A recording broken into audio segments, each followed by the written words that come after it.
Market हमेशा random नहीं चलता, वो चलता है जहाँ इंस्टीट्यूशन अपने ऑर्डर लगाते हैं, और उन्हीं एरियाज को कहते हैं demand and supply zone.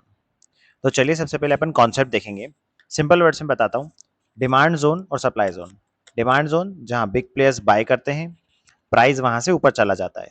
Supply zone जहाँ इंस्टीट्यूशन सेल करते हैं, प्राइस वहां से गिर जाता है। प्राइस कभी डायरेक्ट ट्रेंड नहीं बनाता है, प्राइस ये जोन्स बनाता है और वहीं से स्मार्ट मनी एंटर करती है। तो अपन पता लगाएंगे कि ये कहाँ से एंटर करती है और कहाँ सेल करते हैं। डिमांड जोन क्या मानेंगे हम, जहां से शार्प फॉल आता है, स्मॉल बेस बनता है और स्ट्रॉन्ग बुलिश कैंडल बनती है जो रिवर्सल कहलाती है।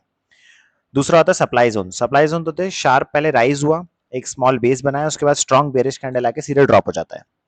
बेस एरिया वहीं हिडन ऑर्डर ब्लॉक होते हैं, जहां इंस्टीट्यूशन ने पेंडिंग ऑर्डर छोड़े होते हैं। कहने का मतलब है, जैसे आप ये जोन्स देख रहे हैं, इस जोन्स में क्या है, यहाँ पर एक ये सप्लाई जोन है और ये डिमांड जोन है।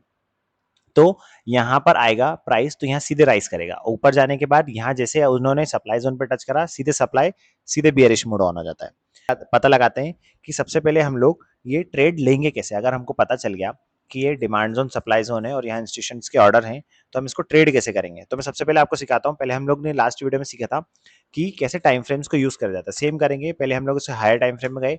हायर टाइम फ्रेम में जाने के बाद यहाँ पर हमने ये देखिए, हमने पहले क्या करा, ये जो जोन्स थे हमने पहले जोन मार्क करे। मैं आपको प्रीवियस बता रहा हूँ, जैसे आप अगर फ्यूचर में भी ट्रेड करें तो मैं जोन्स बता रहा हूँ। जैसे मैंने ये जोन मार्क करा कि ये लाइन बनाई कि इस लाइन से रिवर्सल हो सकता है, इस लाइन के नीचे ऑर्डर ब्लॉक बन सकता है। प्लस अगर बाइंग साइड है, ये बाइंग साइड हो गया और ये रिवर्सल साइड हो गया, तो ये ऑर्डर यहाँ से रिवर्स हो सकता है।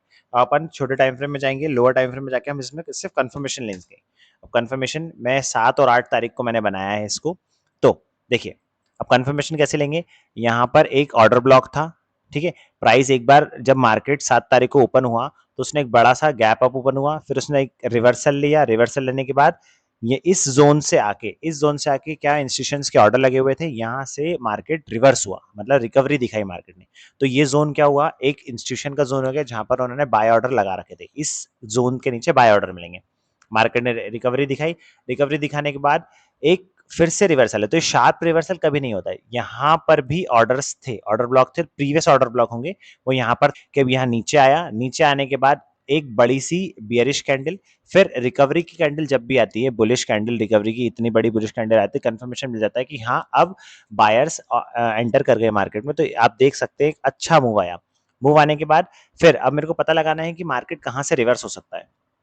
तो मैंने ये पहले ही हायर टाइम फ्रेम पे मार्क करा। जब रियल मार्केट में अपन ट्रेड करते हैं तो पिछले व्यूज ले लेते हैं, जिससे करंट आगे का पता चल जाता है। तो मैंने मार्क करा, मार्क करने के बाद यहाँ से रिवर्सल हुआ। रिवर्सल होने के बाद हमेशा एक बार रीटेस्ट जरूर होगा। तो जैसे यहाँ पर भी हुआ था, ये आया नीचे, इसने फिर रीटेस्ट करा और फिर ऊपर चला गया। तो सेम यहाँ पर होगा, जब वो यहाँ से रिवर्स हुआ है तो एक रीटेस्ट करेगा, रीटेस्ट करने के बाद डाउन मूव। फिर जो पिछला हमारा ऑर्डर ब्लॉक था उस ऑर्डर ब्लॉक पे आया मार्केट। मार्केट आने के बाद उसने एक मूव दिया, मूव देने का ये एक रिवर्सल कैंडल, और उसी कैंडल में हम लोग ने एक फिर से शार्प एंट्री देखी। अब कैसे ये वाली ट्रेड रिवर्स हुई, तो आप देख सकते हैं कि आपका प्रीवियस एक ऑर्डर ब्लॉक था, उस ऑर्डर ब्लॉक पे आपने ये मार्क कर लिया जोन कि हाँ इसके आसपास आएगा, मार्केट नीचे आएगा, एक रिवर्सल लेगा और फिर डाउन चल जाएगा। अब एक ऑर्डर ब्लॉक तो यहाँ फुलफिल हो गया था, जब फुलफिल हो गया इसको ब्रेक करा तो एक प्रीवियस सा एक और बनेगा। तो मैंने जो मार्क कर लिया है ये वाला जोन, ये जो जोन्स था जो सप्लाई के लिए था वो नेक्स्ट टाइम बायर के लिए भी बन जाता है वो जोन। इसके ऊपर होगा तो एक बार आया, रीटेस्ट करा और फिर ऊपर निकल गया। सो ये था मैं अपना कैसे अपन ट्रेड को आइडेंटिफाई करें। यही ही है स्मार्ट मनी एंट्री का रियल लॉजिक। अब तुम्हें पता है इंस्टीट्यूशन कहाँ एंट्री करते हैं, पर क्या तुम जानते हो वो कैसे ट्रैप बनाते हैं, लिक्विडिटी कलेक्ट कैसे करते हैं। ठीक है, नेक्स्ट वीडियो में मैं यही बताऊंगा कि liquidity and manipulation smart money का गेम प्लान होता है। मिस मत करना, क्योंकि यही पार्ट एसएमसी को कंप्लीट सिस्टम बनाता है। आप लाइक कीजिए, कमेंट कीजिए और लिखिए एसएमसी अंडरस्टूड। और मिलते हैं नेक्स्ट वीडियो में जहां हम देखेंगे स्मार्ट मनी का ट्रैप।